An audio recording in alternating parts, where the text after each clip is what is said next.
The Tom Woods Show, episode 1521. Prepare to set fire to the index card of allowable opinion. Your daily dose of liberty education starts here.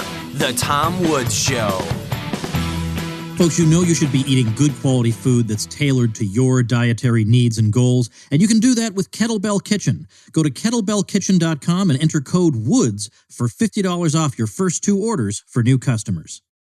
Hi, everybody. Tom Woods here. Very glad to be joined once again by Phil Magnus, who is Senior Research Fellow at the American Institute for Economic Research. You can check them out at AIER.org. And his latest project, the guy never stops working, is a collection of writings called The Best of Karl Marx. But what's very, shall we say, subversive about the project is the introduction that he wrote for it, because the introduction just flattens all the selections that follow. It undermines Marxism completely and makes the point, which no doubt we'll get into in this conversation we're about to have, that Marx at the time and since has not actually been taken seriously by economists. Yes, there are journalists out there who think he had some profound insights and, wow, doesn't what he's describing look exactly like what we're living through? Actual economists do not credit Marx very much, if at all. So we'll have plenty to talk about today. Phil, welcome back. Hey, Tom, thanks for having me. The Best of Karl Marx. You are one sneaky SOB with a title like that. Exactly. The back cover, though, is not very subtle. The blurbs on the back cover, you want to say something about that? Yeah, you know, when we were coming up with the concept of this book, myself and Ed Stringham, we were sitting around one evening talking about ways that we could design the cover of this. And we thought, let's give Marx a truthful assessment of his works by some very distinguished practitioners of the Marxist system. So we have endorsements on the back cover taken from actual published works by Vladimir Lenin, Joseph Stalin, Mao Zedong, Hugo Chavez, Fidel Castro, Che Guevara, all of these great practitioners of the Marxist system stating directly where their own political philosophies derived from Marx's works. Now, some people may say that's playing dirty pool, but these are the same people who, on the basis of really nothing, would argue that the authoritarian aspects of Pinochet came out of Milton Friedman. They have no problem saying that. You know? They'll take the most tangential, minor connection between someone in the free market world. So they do the same thing with Pinochet and Milton Friedman. They attempt to bring Hayek into that same type of critique. They'll also go after Mises, Ludwig von Mises in particular, for a passing out of context comment about the Austro-fascist regimes in the late 1920s, and assume from that he must have drawn inspiration from Hitler, even though he spent the better part of the next decade actually fleeing Hitler, who was trying to kill him. But there's this shady trick that's done by scholars on the left to try to tie anyone in the free market world to evil and dictatorial regimes. Yet the elephant in the corner of this room is their own engagement with Karl Marx and the socialist regimes, people that not only are saying direct inspiration from Marx, but are claiming in long, explicit speeches, published works, doctrines of their official party, that they are creating a Marxist state. And in each and every time they do so, it devolves into mass murder and tyranny.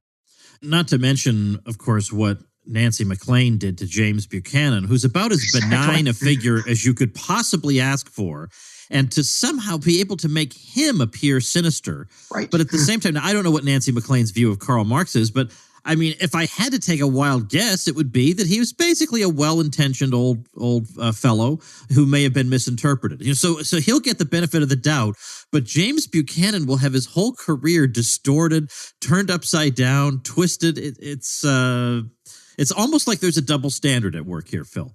That absolutely seems to be the case. All right, yeah. So let's talk some economics here. First of all, how'd you choose the selections? Well, we were trying to focus upon the core of Marxist economic doctrine.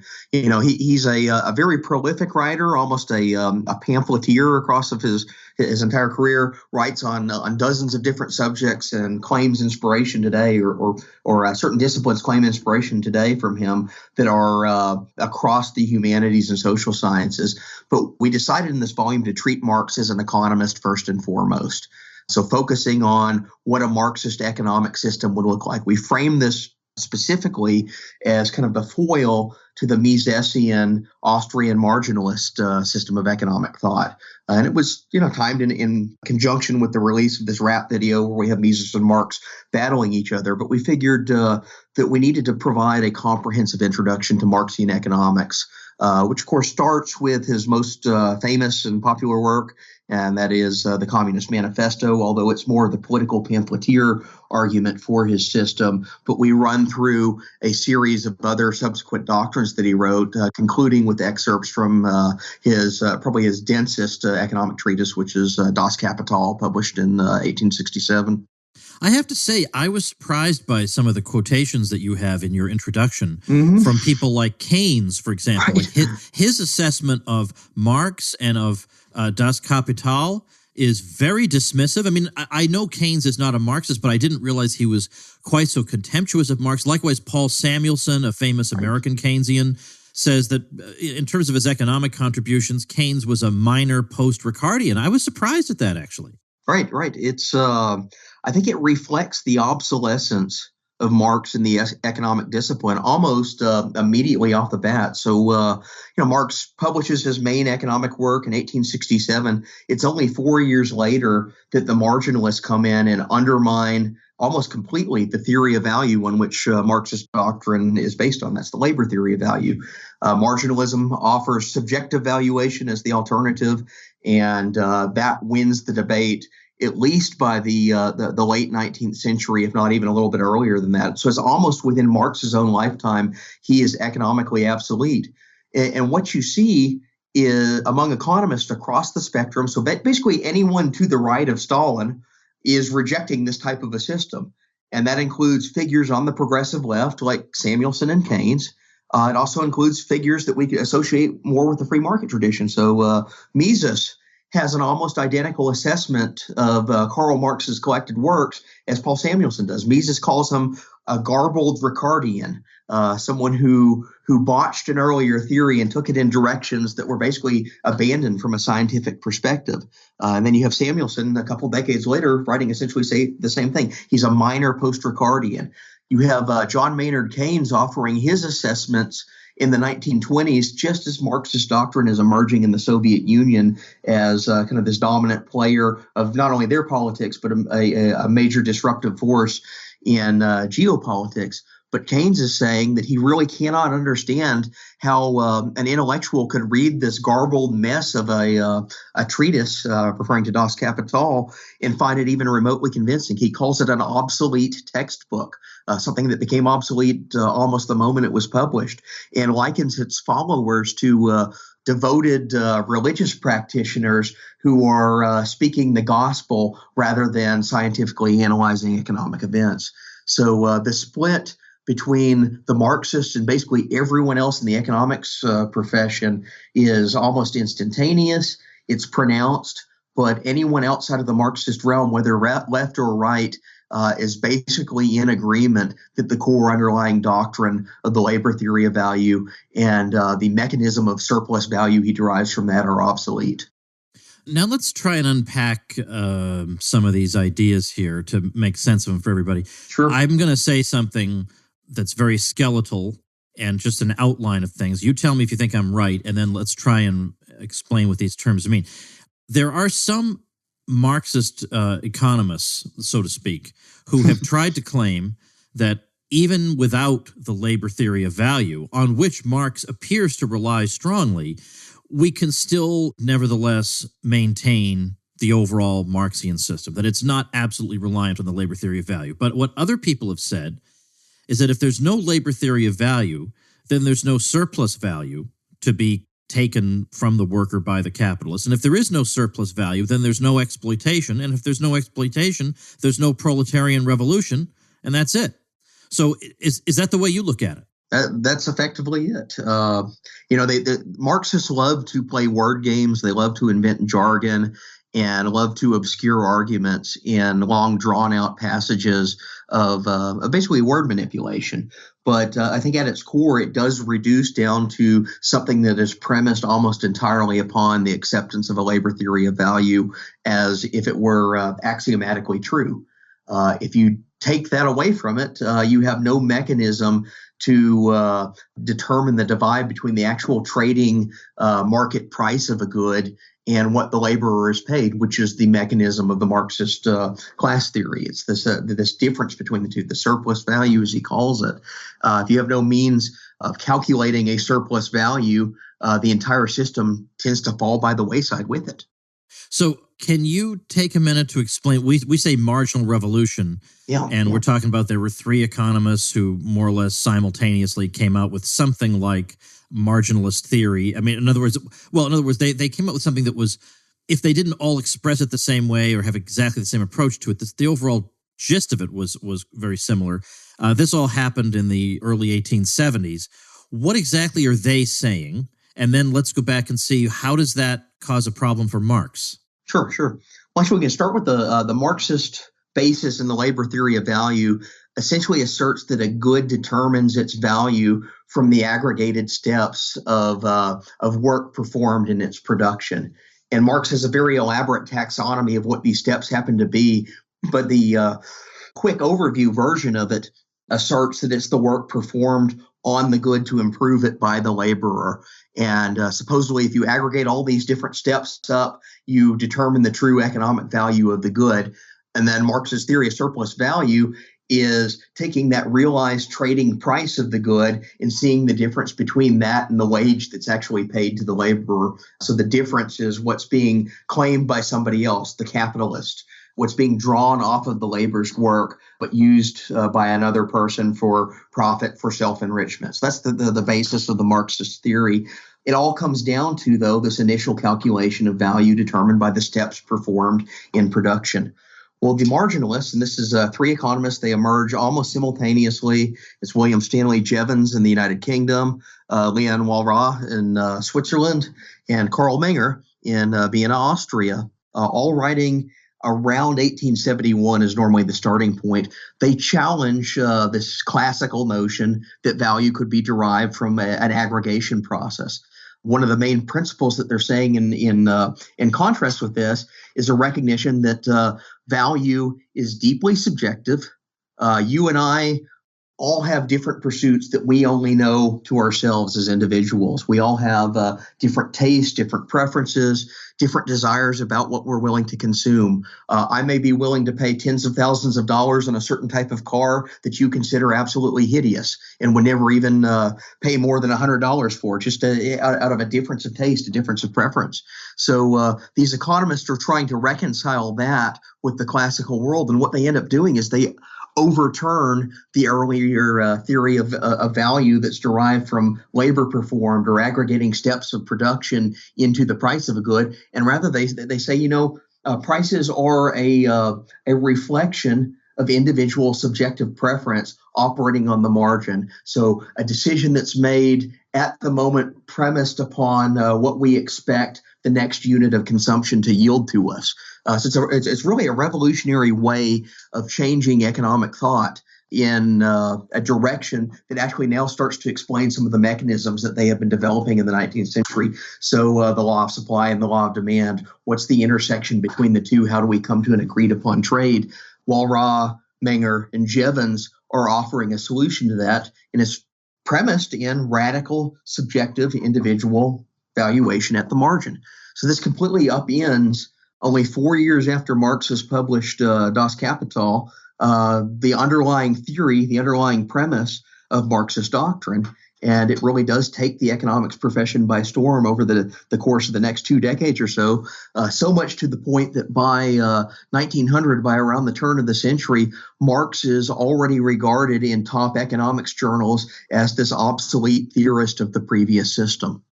I recall also from your introduction, I think it's Mises, saying that in his view, there appears to be no evidence that Marx, who did live until 1883 after all, right. ever really seemed to pick up on the fact that this major revolution in thought has occurred and it has some effect on the applicability of his system, let's say. Right, right. He is very much in an echo chamber of his own ideas. And although he does continue to work till the end of his life on what are supposed scientific and mathematical proofs of this theory of surplus value, they really aren't going anywhere. I'd say it's akin to an astrologer in the post-Copernican world of astronomy, continuing to practice astrology and claiming that new discoveries of star movements affecting the moods and horoscopes of the people are some sort of a scientific continuation of that earlier system of thought. And yet the mainstream of science is regarding this as already obsolete, and not only obsolete, but kind of a pseudo-religious pseudoscience that's taking place. But Marx never really engages with his contemporaries.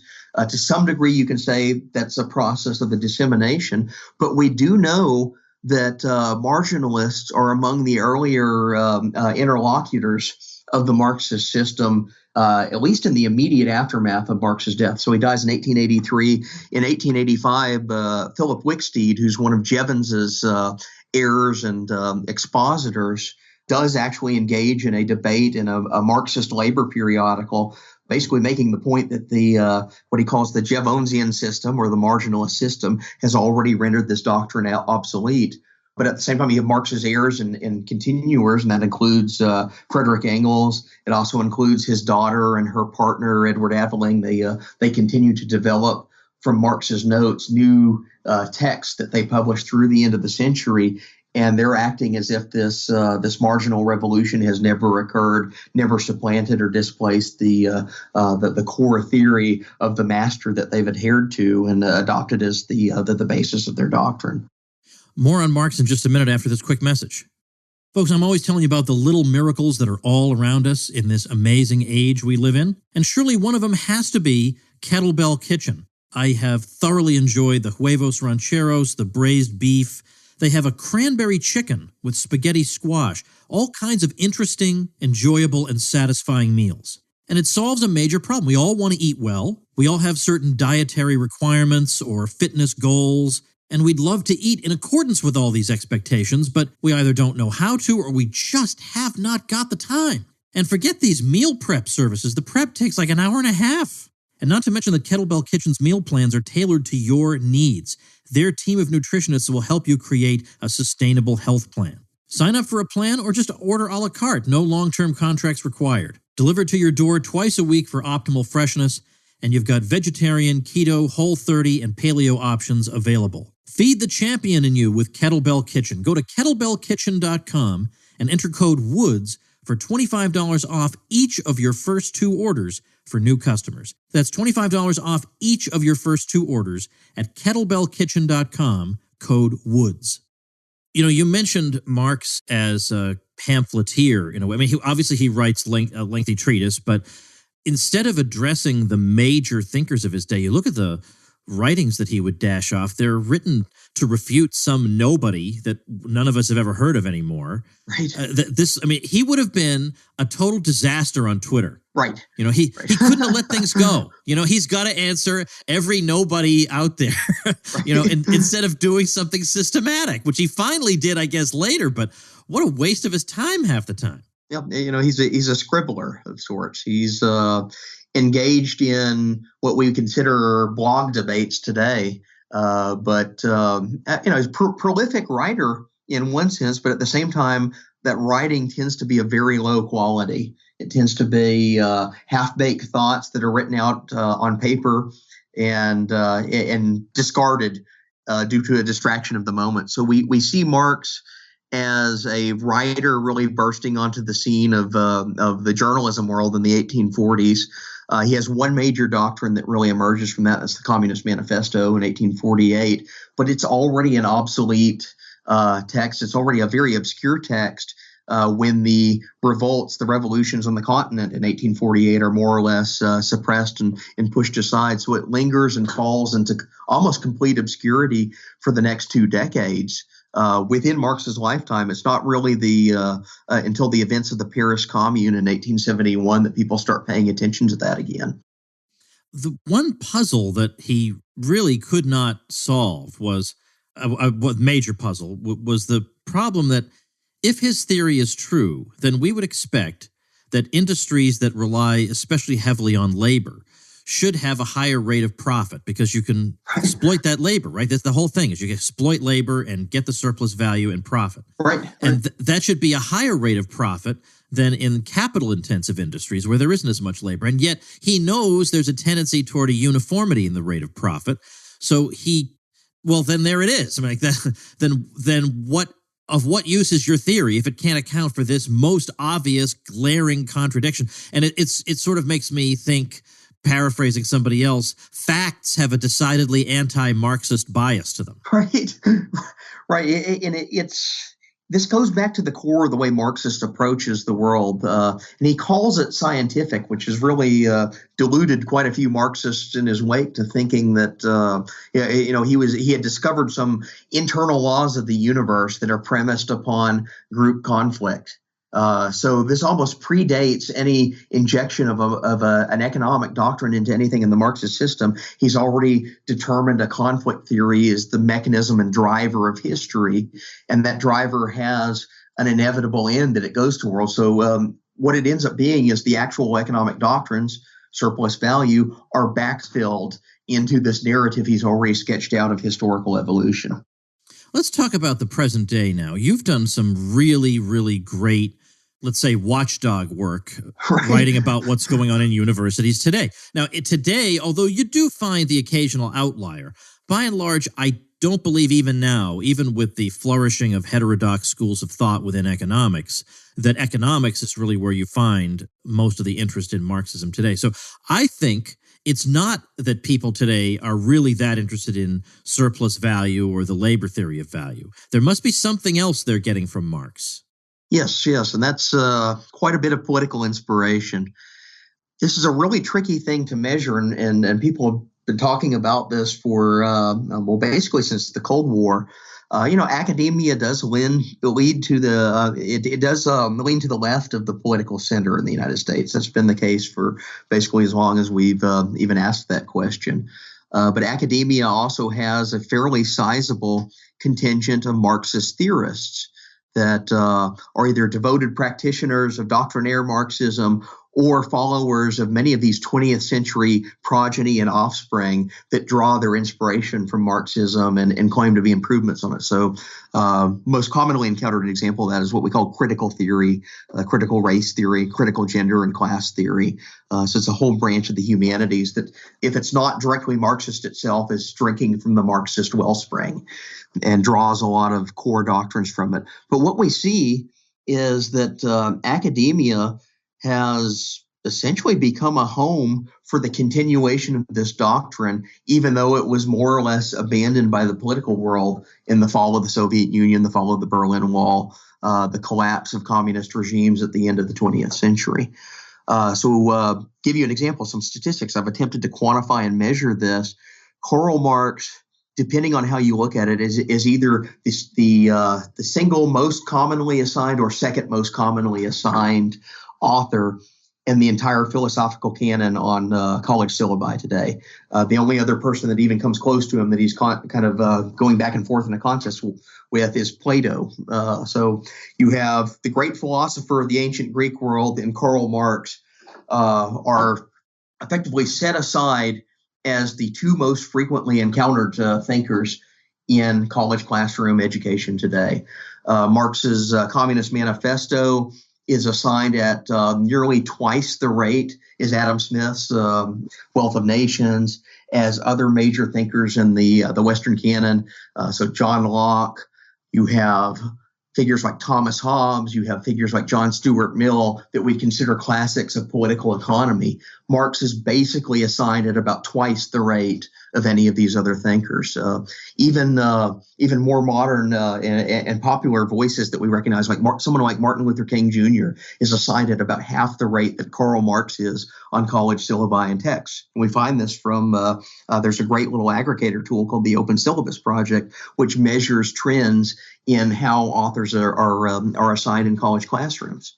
But as we dig into some of this data and we look a little bit deeper, we find very quickly almost none of it is occurring in economics departments.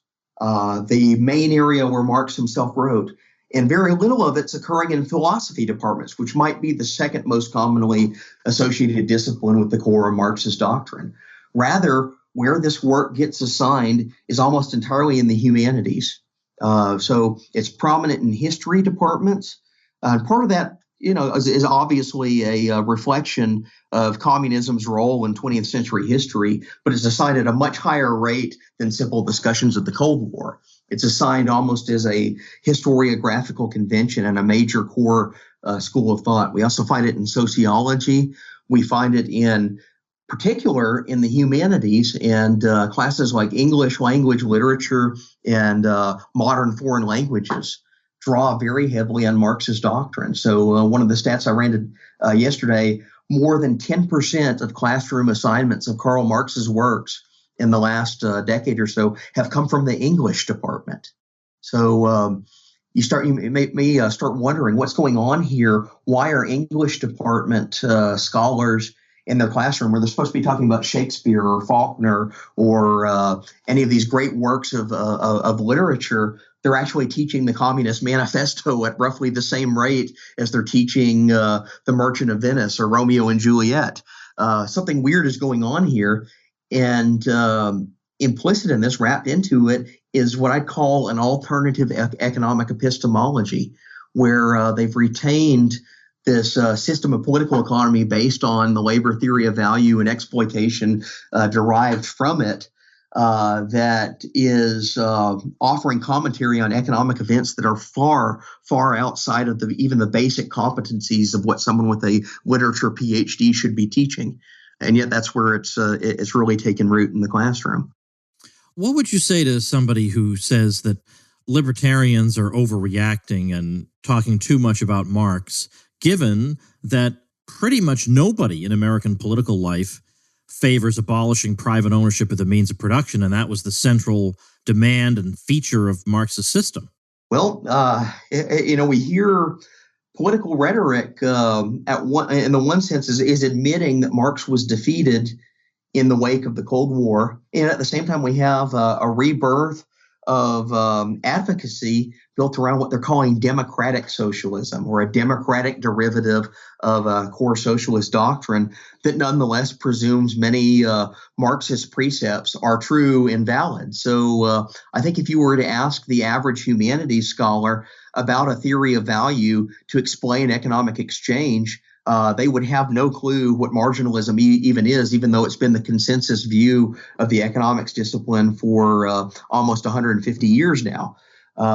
But if you walked through the intuitive but also vulgarized form of logic behind the labor theory of value, the average humanitarian would basically try to argue and assert that that premise is true. They try to argue that that's still the main mechanism of economic exchange. And from that, you hear a rhetoric of exploitation that's almost constantly bantered about in the political sphere. So political approaches today, and we hear things like AOC and Elizabeth Warren and Bernie Sanders basically describing themselves as democratic socialists, an attempted modification of this doctrine away from totalitarian socialism. Also conveniently baked into that is an assertion that previous Marxist regimes were not true socialism. They involved an aberration or a deviation from a supposed step that was laid out by Marx, and therefore he really can't be legitimately blamed for what Stalin, Mao, Lenin, all these monstrous atrocities of the 20th century actually did under his name. So there's been a scholarly and political rehabilitation of the socialist project to try to turn it into a kinder, gentler version of the same thing that's supposedly truer to Marxist doctrine than what its 20th century aberrations, as they're now cast, were supposedly representing. The book is available, I can see here on Amazon. I was looking for it on AIER.org. I didn't see it right away. Yeah, it should be up on our store. There's a little bit of a thing where you may have to disable the ad blocker. So, okay. All right. Yeah, available in both. Okay, so I'll link to the book, The Best of Karl Marx, at tomwoods.com/1521, our show notes page for today. Well, thanks for coming on and talking about this. I had no idea you were even doing it. Then I saw an item on it, and I thought, this is such a natural. I've got to get him back on. Absolutely. So thanks a lot. It's a great, important contribution. Thanks again. All right, folks, you remember the old Price is Right back before Drew Carey hosted it? Although I suppose Drew Carey does this too, out of respect to Bob Barker. But Bob Barker originated it. At the end of every single episode, he would say, help control the pet population, have your pets spayed or neutered. All right, he had this thing that he said at the end of every episode. Well, I think I would just irritate people if I had something that I said at the end of every episode. Mine would be more along the lines of, if you want to be a self-respecting capitalist in good standing and you have a website, monetize that thing. Make that thing carry its own weight. All right, make that thing pay for itself at least. And I've got about half a dozen ways for you to do that I do on my own websites. So if you got a site or you're thinking of getting a site, I got a free over-the-shoulder video where I just show you basically what I do on my own websites for a few smackers here and there. I mean, website can, depending on the traffic you get and what you're doing with it, it can add up. You can have a very cheap website, cost you only a few bucks a month to maintain it. But when you're like me, well, it costs a little bit more. You want it to at least pay for itself. How do I do that? Well, I've got a bunch of methods for doing it. So you can get that video for nothing by going to tomwoods.com/what else? Monetize. tomwoods.com/monetize. All right, that's it. See you tomorrow. Become a smarter libertarian in just 30 minutes a day. Visit tomwoods.com to subscribe to the show for free, and we'll see you next time. Like the sound of The Tom Woods Show? My audio production is provided by Podsworth Media. Check them out at podsworth.com.